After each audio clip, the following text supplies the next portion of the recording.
બહુ ઇન્કમ હશો ને તો તમને ગર્વ થશે કે મારી ઇન્કમ છે, મારે કોઈને હિસાબ આપવો નહીં પડે.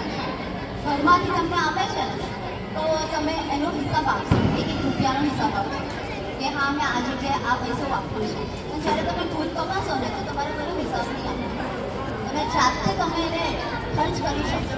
અને એમ પણ છે ને મહિલાઓ બહુ મતલબ આમ બહુ વિચારીને ખર્ચ કરશે, કોઈ બી જગ્યાએ આમ ફાલતુ ખર્ચ નહીં કરે. એમને લાગતું છે કે યોગ્ય જગ્યાએ છે, જરૂરત છે ને તો જ એ ખર્ચ કરે.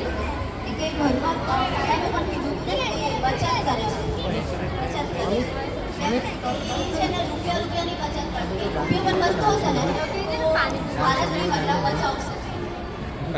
એ ક્યારેય આમ ફાલતુ કોઈ જગ્યાએ નહીં કરે. કમાવું પણ જરૂરી છે, પોતાનું એક સ્ટેન્ડ લઈ શકાય. અને જ્યારે તમે એજ્યુકેશનમાં એક માતા જો શિક્ષિત હોય ને તો સબ બરાબર હોય છે.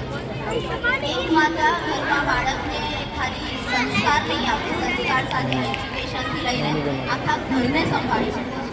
એ જ્યારે ભણતરમાં આગળ હોય છે, ડિગ્રી હોય છે એની પાસે અને નોલેજેબલ હોય ને તો એ આખા સમાજમાં પોતાનું નામ પણ રોશન કરે.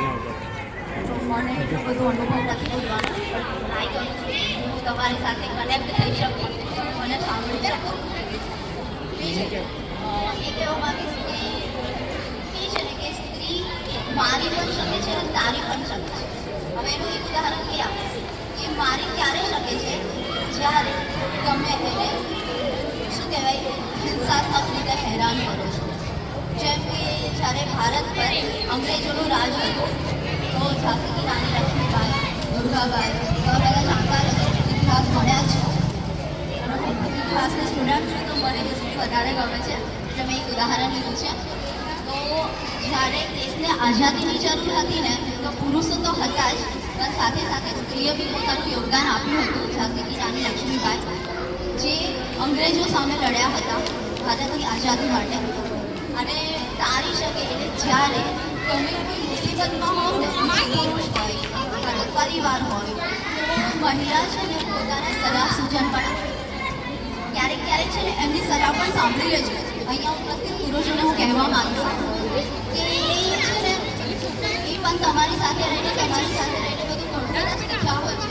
મને ઘણા મહિલા એવા હોય છે કે જે ભણતરમાં નથી આગળ હોતા, બટ એમના અનુભવ બહુ સરસ હોય છે.